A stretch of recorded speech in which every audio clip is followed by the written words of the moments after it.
দীর্ঘ 7 বছর প্রবাস জীবন কাটিয়ে ছুটিতে দেশে আসার পর বাবা মা জোর করে ধরলেন আমি যেন একটা বিয়ে করি। মনে মনে ভাবলাম বয়সটা আর কম হলো না, বিয়েটা করেই ফেলি। তারপর বাবা মায়ের পছন্দের মেয়েকে দেখতে গেলাম, সাথে নিয়ে গেলাম খালাতো ভাই সুজনকে। সেখানে যাওয়ার পর মেয়ে দেখার আগেই মেয়ের বাবা বলতেছে, বাবা দুবাইতে তোমার রেস্টুরেন্টের ব্যবসা কেমন চলে? তখন আমি বললাম, আঙ্কেল দুবাইতে তো আমার কোনো রেস্টুরেন্টের ব্যবসা নেই, আমি বরং একটা রেস্টুরেন্টে চাকরি করি। দুবাইতে একটা রেস্টুরেন্ট থাকা অনেক ব্যয়বহুল, এত টাকা আমার নেই। তখন আঙ্কেল বলতেছে, কেন ঘটক না বললো দুবাইতে তোমার রেস্টুরেন্টের ব্যবসা? তখন আমি বললাম হয়তো বা মিথ্যে বলেছে। তখন সে রেগে গিয়ে বলল, প্রবাসী কামলা হয়ে আমার মেয়েকে বিয়ে করতে আসছিস? সামান্য কিছু টাকা ইনকাম করে কি মনে করিস নিজেকে? আর ঘটককে সামনে পেলে তো মেরেই ফেলবো। তারপর আমি সেখান থেকে চলে আসলাম। বাড়িতে আসার সাথে সাথে মা আমাকে বলল, বাবা মেয়ে কি পছন্দ হয়েছে?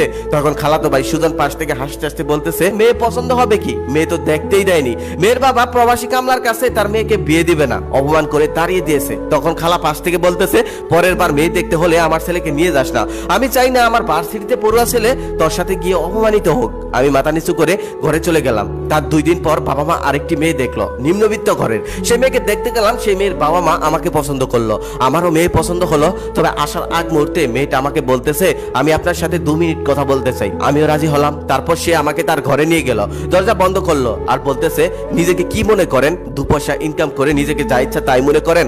আমি আপনাকে বিয়ে করব না। আপনার টাকা দেখে আমার বাবা মা গলে গেলেও আমি গলবো না। আপনি যদি আমাকে বিয়ে করেন, বিয়ের পরের দিন আমার বয়ফ্রেন্ডের হাত ধরে আমি পালিয়ে যাব। শুনেছি আপনি তো ইন্টারফেল, আর আপনি কি জানেন আমি কিসে পড়ি? তখন আমি বললাম না। তখন মেয়েটা বলল, আমি অনার্স প্রথম বর্ষের ছাত্রী। আপনাদের মতো প্রবাসী কামলাদের একটাই সমস্যা, আপনারা কিছু টাকা ইনকাম করে তারপর মধ্যবিত্ত ফ্যামিলি দেখে তাদের সুন্দরী মেয়েটাকে বিয়ে করে নেন। অর্পার মুখে এমন কথা শুনে আমার বিয়ে করার ইচ্ছেটাই মরে গেল। তারপর তাকে সরি বলে সেখান থেকে চলে আসলাম। বাসায় এসে দেখি মা, খালা আর খালাতো ভাই সবাই বসে আছে। আসার সাথে সাথে মা আমাকে জিজ্ঞেস করতেছে, বাবা মেয়ে কি পছন্দ হয়েছে? তখন আমি বললাম, শুধু আমার পছন্দ হলেই তো হবে না, মেয়েরও তো পছন্দ আছে, ওই মেয়ে প্রবাসী ছেলেকে বিয়ে করবে না। তখন খালাতো ভাই হাসতে হাসতে বলল, ভাইয়া তোমার আর বিয়ে হবে না, তুমি বরং বিয়ে করার আশা ছেড়েই দাও। খালা তখন বলতেছে, ঠিকই তো বলেছে, আমার ছেলের মতো যদি লেখাপড়া করতি তাহলে তো এমনটা হতো না। বিদেশে গিয়ে থালা বাসন ধুলে কি কোনো মেয়ে বিয়ে করতে চাইবে? আমি সচরাচর বড়দের মুখের সামনে কথা বলি না, তবে সেদিন আর চুপ থাকতে পারলাম না, রাগে বলেই ফেললাম, খালা শোনেন, আপনি যখন হসপিটালে হার্ট ব্লক হয়ে পড়েছিলেন, 2 লক্ষ টাকার জন্য অপারেশন করতে পারছিলেন না, তখন এই প্রবাসী কামলায় প্লেট ধুয়ে তারপর আপনাকে 2 লক্ষ টাকা দিয়ে অপারেশন করিয়েছিল। আপনার ছেলের আইফোনের শখ ছিল, এই প্রবাসী কামলায় প্লেট বাসন ধুয়ে আপনার ছেলেকে আইফোনের শখটা পূরণ করেছিল। তখন খালাতো ভাই রেগে গিয়ে বলল, সামান্য 2 লক্ষ টাকা আর একটা আইফোনের জন্য আজকে আমার মাকে অপমান করলে? যখন আমি টাকা ইনকাম করব তখন এই 2 লক্ষ টাকার আইফোন তোমার মুখের উপর ছুঁড়ে ফেলবো। তখন আমি কথা না বাড়িয়ে ঘরে চলে গেলাম। তারপর আমি বাবাকে বললাম, দেখো আমি বরং এইবার বিয়ে না করি, আর কিছুদিন বিদেশ করে আসি, তারপর এসে একবারে না হয় বিয়ে করব। বাবা মাও রাজি হলো। তারপর আমি প্রবাসে চলে গেলাম। আবারও দীর্ঘ 4 বছর প্রবাস জীবন কাটিয়ে দেশে আসলাম। দেশে আসার পরে আমার খালা আর খালাতো ভাই আমাকে দেখতে আসলো। এসে খালা বলতেছে, বাবা তুই যেখানে কাজ করিস ওখানে সুজনকে নিয়ে জানা, ও তো 3 বছর ধরে লেখাপড়া শেষ করে চাকরির পিছনে ঘুরতেছে, কোনো চাকরি পাচ্ছে না। তখন আমি খালাকে বললাম, খালা তোমার শিক্ষিত ছেলে প্রবাসে গিয়ে কামলা দিবে, তোমার মান সম্মান যাবে না?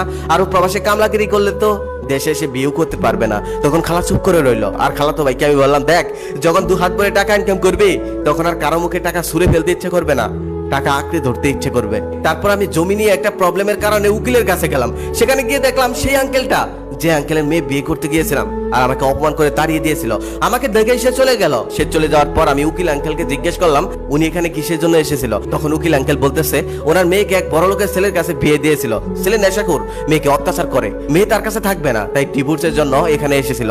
আমি একটা দীর্ঘশ্বাস ছেড়ে সেখান থেকে চলে আসলাম। কিছুদিন পর বাড়িতে এসে একটা পত্রিকা পড়ছিলাম, সেখানে দেখলাম একটা সুইসাইডের কেস, মেয়েটা ফ্যানের মধ্যে ঝুলে আছে। এটা দেখার সাথে সাথে আমার চোখ আটকে গেল। আমি পড়তে লাগলাম। পড়তে পড়তে দেখলাম সেই মেয়েটা, সে অর্পা, যাকে আমি বিয়ের জন্য পছন্দ করেছিলাম, আর সে আমাকে অপমান করে তাড়িয়ে দিয়েছিল। তারপর পুরোটা পড়ে যা বুঝতে পারলাম, মেয়েটা যে ছেলেকে বিয়ে করেছিল সে পরক্রিয়া করত, আর সেই পরক্রিয়ার জেরেই মেয়েটা সুইসাইড করেছে। আমি পত্রিকাটা বন্ধ করে একটা দীর্ঘশ্বাস ছাড়লাম, আর মনে মনে ভাবলাম, প্রবাসীরা না হয় কামলা, তাহলে দেশের বড় লোকরা এমন হয় কেন?